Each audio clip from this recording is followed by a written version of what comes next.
SV6 news కు స్వాగతం. ముందుగా హెడ్లైన్స్. మోదీ రాహుల్ కి షాక్. ఆ విషయంలో వివరణ ఇవ్వాలని ఈసీ నోటీసులు.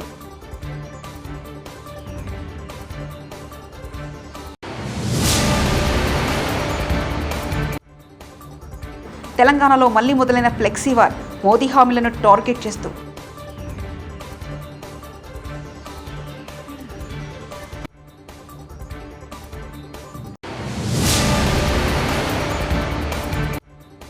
పులివెందులలో నామినేషన్ దాఖలు చేసిన సీఎం వైఎస్ జగన్.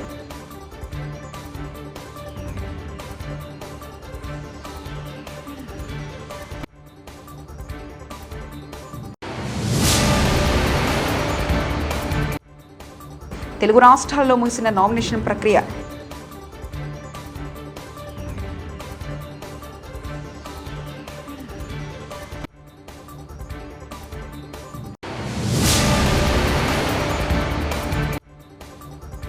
ఎన్డీఏ కూటమి అభ్యర్థికి మద్దతుగా సినీ నటుడు నిఖిల్ ప్రచారం. లోక్సభ ఎన్నికల పోటాపోటీగా ప్రచారం చేస్తున్న పార్టీలో ఒక అడుగు ముందుకేసి మోడల్ కోడ్ ఆఫ్ కండక్ట్ని ఉల్లంఘిస్తున్నారు. ఎంసీసీని ఉల్లంఘించినందుకు గాను ఈసీ దేశంలోని 2 ప్రధాన జాతీయ పార్టీలకు షాక్ ఇచ్చింది. వివాదాస్పద వ్యాఖ్యలు చేసిన మోడల్ కోడ్ ఆఫ్ కండక్ట్ను అతిక్రమించిన బీజేపీ, కాంగ్రెస్ పార్టీలకు ఈసీ గురువారం నోటీసులు జారీ చేసింది. ఆయా పార్టీల నేతలు చేసిన వ్యాఖ్యలపై బీజేపీ అధ్యక్షుడు జేపీ నడ్డా, కాంగ్రెస్ అధ్యక్షుడు మల్లికార్జున ఖార్గే ఏప్రిల్ 29 ఉదయం 11 గంటలలోపు వివరణ ఇవ్వాలని ఆదేశించింది. అయితే ఈసీ నోటీసుల్లో నిబంధనలు అతిక్రమించిన నేతల పేర్లను పేర్కొనకపోవడం గమనార్హం. దేశంలో సార్వత్రిక ఎన్నికలు జరుగుతున్న తరుణంలో తెలంగాణలో మళ్లీ ఫ్లెక్సీ వార్ మొదలైంది. బీజేపీని టార్గెట్ చేస్తూ గాంధీ భవన్ ఎదుట నయవంచన పేరుతో ఫ్లెక్సీలు దర్శనమించాయి. 10 ఏళ్ల మోసం, 100 ఏళ్ల విధ్వంసం అంటూ కేంద్రంలోని బీజేపీ ప్రభుత్వ వైఫల్యాలను ఎండగట్టారు. ఇచ్చిన హామీలకు విరుద్ధంగా మోదీ ప్రభుత్వం సాగిందని అందులో ఎత్తి చూపారు. హైదరాబాద్ మెట్రో రైల్, తెలంగాణ రాష్ట్ర రోడ్డు రవాణా సంస్థలు కీలక నిర్ణయం తీసుకున్నాయి. ప్రయాణికుల సౌకర్యార్థం మెట్రో ట్రైన్ టైమింగ్స్, బస్సులు నడిపే సమయాన్ని పెంచారు. ఈ మేరకు అధికారిక ప్రకటన విడుదల చేశారు. ఐపీఎల్ సీజన్ 17లో భాగంగా గురువారం నాడు ఉప్పల్ క్రికెట్ స్టేడియంలో Hyderabad Sunrisers, Bengaluru Royal Challengers team మధ్య మ్యాచ్ జరిగింది. ఈ మ్యాచ్కు వచ్చే ప్రేక్షకులను దృష్టిలో పెట్టుకుని మెట్రో ఆర్టీసీ సేవలు నడిపే సమయాన్ని పొడిగిస్తున్నట్లు ప్రకటించారు. ఉత్తరప్రదేశ్ ఎన్నికల బరిలో నిలిచిన తన తండ్రి అజిత్ శర్మ కోసం చిరుత హీరోయిన్ నేహా శర్మ విస్తృత ప్రచారం చేశారు. ప్రచారానికి సంబంధించిన పలు వీడియోలు ఆమె స్వయంగా ఇన్స్టాలో షేర్ చేశారు. ఓ రోడ్ షోలో నేహా పాల్గొన్న వీడియో ప్రస్తుతం నెట్టింట తెగ వైరల్ అవుతుంది. నేహా కూడా రాజకీయ అరంగేట్రం చేస్తున్న వార్తలు తొలుత వినిపించినా ఆమె తన సినీ కెరియర్ మీదే ప్రస్తుతానికి ఫోకస్ పెట్టినట్లు తెలుస్తుంది. నేహాను రాజకీయాల్లోకి రావాలంటూ తండ్రి ప్రోత్సహించినప్పటికీ ఆమె నటన మీద దృష్టి పెట్టాలని నిర్ణయించుకున్నారట. అసెంబ్లీ ఎన్నికల నామినేషన్లకు ఇవాళ చివరి రోజు కావడంతో చాలా మంది నేతలు ఇవాళ నామినేషన్లు వేస్తున్నారు. గురువారం నాడు పులివెందులలో వైసీపీ అభ్యర్థిగా ఆ పార్టీ అధినేత సీఎం వైఎస్ జగన్ నామినేషన్ దాఖలు చేయనున్నారు. ఉదయం 11:25 నుంచి 11:45 లోపు ఆర్డీఓ కార్యాలయంలో ఆర్ఓకు నామినేషన్ అందజేయనున్నారు జగన్. దానికంటే ముందు పులివెందులలోని సిఎస్ఐ గ్రౌండ్లో జగన్ భారీ బహిరంగ సభలో పాల్గొననున్నారు. ప్రజలను ఉద్దేశించి ఈ సభలో ప్రసంగిస్తారు.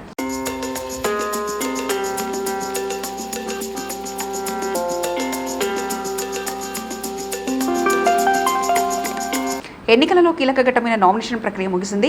గురువారం మధ్యాహ్నం 3 గంటలకు 2 తెలుగు రాష్ట్రాల్లో నామినేషన్ల పర్వం ముగియగా రేపు శుక్రవారం నామినేషన్ల పరిశీలన జరగనుంది. ఏప్రిల్ 29 వరకు నామినేషన్ల ఉపసంహరణ చివరి తేదీ. ఆ తర్వాత పోటీలో ఉండి తుది అభ్యర్థుల జాబితాను ప్రకటిస్తారు. అలాగే మే 11 సాయంత్రంలో ఎన్నికల ప్రచారానికి తెరపడనుంది. మే 13న తెలంగాణలోని పార్లమెంటు స్థానాలకు, ఏపీలో అసెంబ్లీ, లోక్సభ స్థానాల్లో ఎన్నికలు జరగనున్నాయి. అలాగే జూన్ 4న ఫలితాలు వెల్లడి కానున్నాయి. బాపట్ల జిల్లా చీరాల నియోజకవర్గం ఎన్డీఏ కూటమి అభ్యర్థి ఎంఎం కొండయ్య గురువారం అట్టహాసంగా నామినేషన్ చేశారు. ఈ సందర్భంగా నిర్వహించిన ర్యాలీలో ఆయనకు మద్దతుగా సినీ నటుడు నిఖిల్ సిద్ధార్థ, తెలుగుదేశం పార్టీ, భాజపా, జనశ్రేణ శ్రేణులు భారీగా పాల్గొన్నారు. నిఖిల్ మాట్లాడుతూ చిరునవ్వుల చీరాల కావాలంటే కొండయ్యకు ఓటు వేసి గెలిపించాలని కోరారు. రాష్ట్ర అభివృద్ధి చంద్రబాబుతోనే సాధ్యమన్నారు.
జగన్ 5 ఏళ్ల పాలన అవినీతి అక్రమాలపై ఎన్డీఏ కూటమి నేతలు ఛార్జ్షీట్ విడుదల.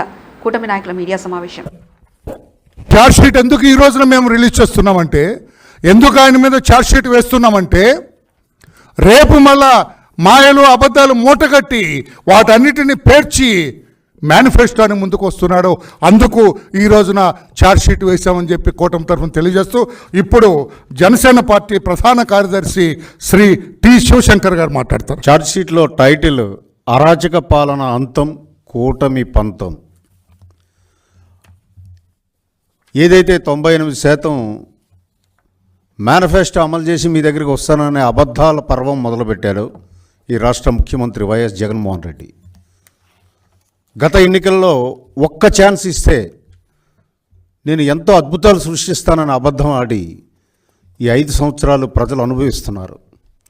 మళ్ళీ ఇంకొకసారి ఆ అబద్ధాల ట్రాప్లో ఆంధ్రప్రదేశ్ ప్రజలు పడకుండా ఉండాలనే ఉద్దేశంతో కూటమి నాయకులు ఈరోజు ఈ ఎన్డీఏ ఛార్జ్షీట్ విడుదల చేయడం జరిగింది. అరాచక పాలన అంటే ఏమిటి అంటే, బాబాసాహెబ్ అంబేద్కర్ గారు రాజ్యాంగంలో పొందుపరిచిన స్వేచ్ఛ పూర్తిగా నశించిపోయింది. సమానత్వం దహించిపోయింది. ఫ్రెటర్నిటీకి కాలగర్భంలో కలిసిపోయింది 5 సంవత్సరాలు. టోటల్గా రాజ్యాంగ ఉల్లంఘన, ప్రజాస్వామ్య నాశనం చేసినటువంటి ప్రభుత్వం నాయకత్వం ఈ జగన్మోహన్ రెడ్డిది. అలాగే 130 సార్లు బటన్ నొక్కాను, చాలా 2,75,000 కోట్లు మీ ఖాతాల్లో వేశానని చెప్పి సుమారు 13 లక్షలు ఆయన అప్పు చేసి ప్రతి ఒక్కరి మీద సుమారు 3 లక్షలు. నాడు కాంగ్రెస్ నిర్లక్ష్యం చేపట్టిన జన్ధన్ యోజన అకౌంట్లు మోదీ పాలనలో నేడు 50 కోట్ల మంది భారతీయులకు ఆర్థిక స్వావలంబన దిశగా రూపాంతం. And made fun of Jandhan account and said those who do not have any money, you're opening their accounts. But today 50 crore Indian citizens have Jandhan account, and in that Jandhan account Modi ji or the government has transferred 34 lakh crores of rupees. So it's a big achievement. Rajiv Gandhi ji used to say 1 rupee travels from Delhi, only 10 paisa reaches them. కేవలం 20 సెకండ్లలో 24 నాపరాలను కిక్స్తో పలగొట్టి తన సత్తా చాటారు karate master doctor GS Gopal Reddy. దీంతో 24 రికార్డుల పుస్తకాలలో తన పేరు పదిలం చేసుకున్నారు. బుధవారం నారాయణగూడలోని జీవీఆర్ కరాటే అకాడమీలో వివిధ రికార్డ్స్ ప్రతినిధుల సమక్షంలో గోపాల్ రెడ్డి ప్రదర్శన ఇచ్చారు.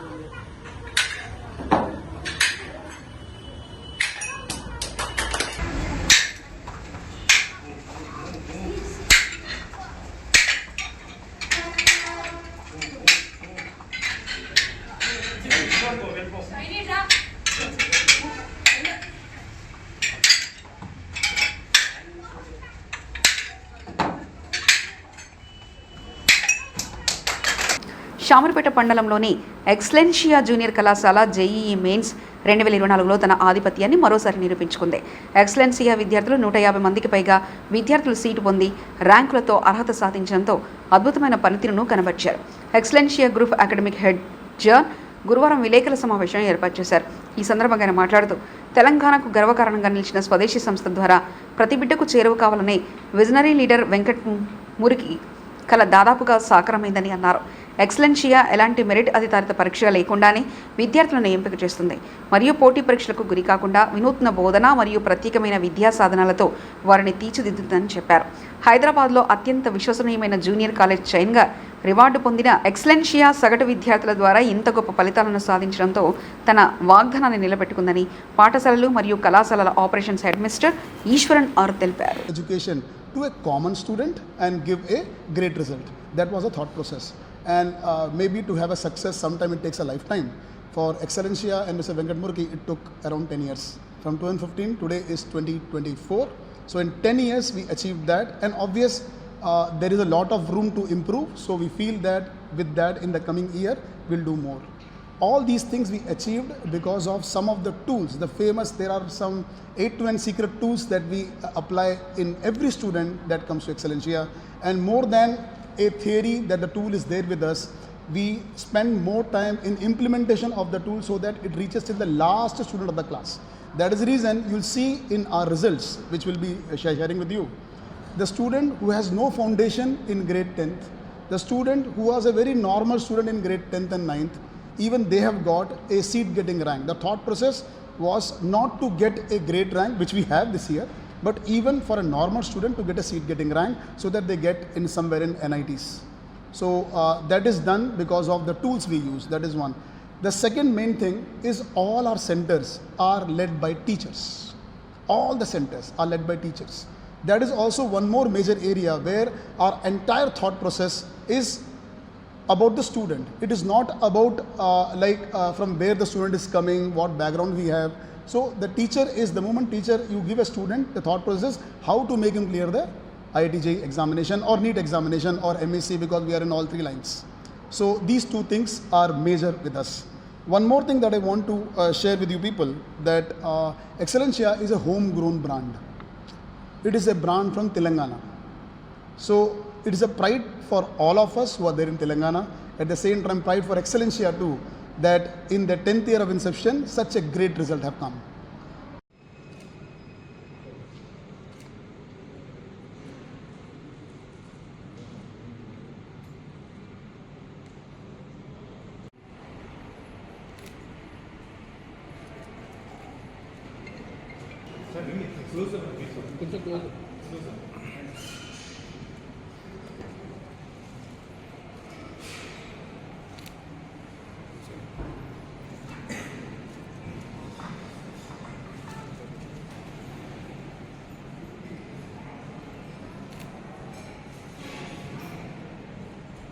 తెలంగాణ ఎందుకంటే ఇది లోకల్గా గ్రో అయినటువంటి అద్భుతమైనటువంటి బ్రాండ్గా మేము చెప్తూ ఉన్నాం.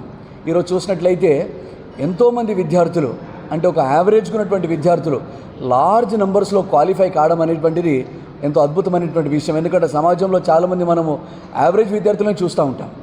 అట్లాంటి యావరేజ్ విద్యార్థుల్లో అధికమైనటువంటి సంఖ్యలో ఈరోజు ఎక్సలెన్షియా అన్ని కాలేజీలు కంపేర్ చేస్తే ముందంజలో ఉన్నదని మేమెంతో గర్వంగా తెలియజేస్తా ఉన్నామండి. ధన్యవాదాలు.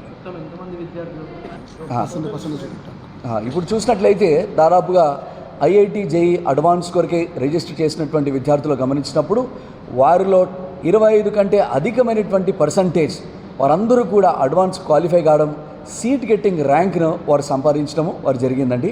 ఇది చాలా అద్భుతమైనటువంటి విషయంగా మేమెంతో గర్వంగా మేము తెలియజేస్తా ఉన్నాం. Thank you. Is there in Shamirpet itself. Just to share, this is the first batch of grade 12 students are going outside, and once again happy to share that fantastic result from a CBSE 12th grade students. As per my knowledge, there are no school. There are no schools or any other local schools in CBSE schools we have, where we have an integrated program. Modi రాహుల్కి shock. ఆ విషయంలో వివరణ ఇవ్వాలని EC నోటీసులు.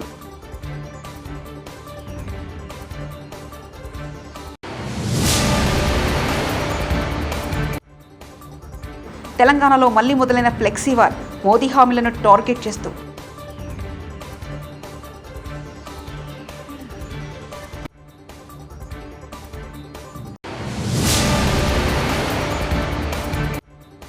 పులివెందులలో nomination దాఖలు చేసిన CM YS Jagan.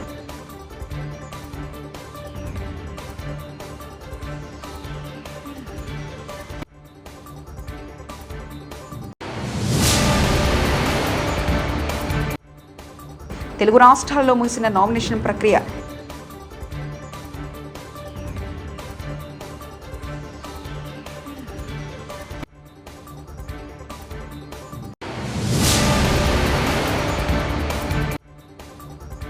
NDA కూటమి అభ్యర్థికి మద్దతుగా సినీ నటుడు నిఖిల్ ప్రచారం.